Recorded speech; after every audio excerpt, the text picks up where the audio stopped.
안녕하세요. 해군 장교가 되기를 희망하는 학생들을 위해 해군 장교로 근무하셨던 한양대 국방정보공학과 교수님 한 분을 모시고 인터뷰를 한번 진행해 보도록 하겠습니다. 안녕하세요, 교수님. 안녕하세요. 코로나19 때문에 학생들을 자주 뵐 기회가 없어서 매우 서운합니다. 빨리 좀 끝났으면 좋겠어요. 잘 지내고 있죠? 네, 잘 지내고 있습니다. 예. 오늘 해군 장교들의 직무 그리고 생활에 대해서 질문을 한번 드릴 건데 그에 앞서서 교수님 한번 소개 부탁드립니다. 저는 박성배 교수입니다.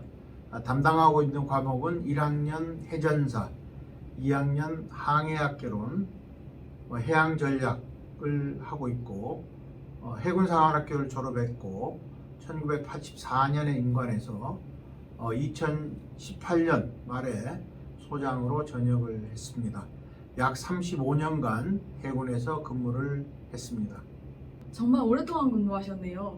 저희들의 궁금증에 대해서도 잘 말씀해 주실 것 같아서 기대가 됩니다.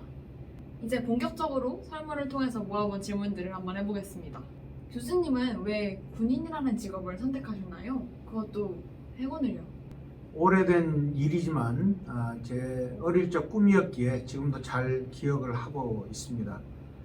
제가 다니던 초등학교 옆에 이제 강이 흐르고 있었고 그 강 건너에 공군 비행장이 꽤 큰 게 있었습니다. 언덕에 올라가면은 그 당시 최신의 전투기였던 팬텀기라는 비행기가 이착륙하는 모습을 잘 볼 수가 있었습니다. 야간에 이륙할 때 동체 후미에 큰 불기둥이 우렁차게 나옵니다. 그 장면은 정말 장관이었습니다. 그 넋놓고 보고 있다가 집에 늦게 들어가서 부모님께 야단 맞은 적도 여러 번 있었어요. 아마 그때부터 전투기 조종사가 되겠다고 생각을 했었어요. 근데 눈 관리를 잘못해서 시력이 나빠지는 바람에 조종사가 될 수는 없었고 목표를 변경해서 해군을 선택을 했습니다. 장비 다루는 것을 좋아했어요. 그리고 군함도 꽤 흥미롭고 해군 복장도 멋지잖아요. 배 타고 5대양 6대주를 누비는 일 또한 해군만이 할 수 있는 멋진 일이지 않습니까? 예. 네, 맞아요. 큰 군함을 타고 전 세계를 누비는 일 정말 가슴이 뛰는 것 같아요. 해군 장교가 되면 어떤 일을 하게 되나요? 장교들이 하는 일을 단 몇 마디로 이렇게 표현하기는 어렵습니다. 군 내의 크고 작은 조직들을 지휘하고 관리하는 그런 역할을 주로 한다고 할 수 있습니다. 해군의 경우 기본 전투 장비인 함정에 근무하는 장교들, 즉 함정병과와 같은 장교들은 함장이나 부함장의 지휘를 받아서 전투에서 승리할 수 있도록 자기에게 소속된 장병들을 관리하고 교육훈련을 하고 있습니다. 기술행정병과 근무 장교들은 함정에 직접 타고 근무하지는 않지만은 작전이라든지 군수, 통신, 또 무기 지원 이런 다방면에서 함정을 지원하는 일을 하고 있습니다. 그리고 함정병과 장교들도 계속 함정에서 근무만 할 수는 없고 지상 근무와 번갈아 가면서 하는데 대략 소령이나 중령 때부터는 해군 본부라든지 합동 참모본부와 같은 아주 큰 부대에서 군 발전을 위한 중장기 정책을 수립한다든지 하는 그러한 업무를 주로 하고 있고 또 일부 작전 장교들은 함대 사령부나 해군 작전사에서 함정의 작전을 지휘하거나 지원하는 업무를 수행을 합니다. 제가 한 35년간 해군에서 근무했지만 함정에 소속돼서 근무한 것은 약 한 10년 남짓 정도밖에 되지는 않아요. 설명이 다소 장황했는데 결론적으로 장교들은 지휘와 조직관리 그리고 정책 수립 업무를 주로 하고 장비를 운용하고 하는 그러한 일은 부사관들이 하고 있다라고 그렇게 이해를 하시면 되겠어요. 장교들은 보통 지휘나 조직관리 쪽을 한다고 생각하면 되겠네요. 예, 그렇습니다.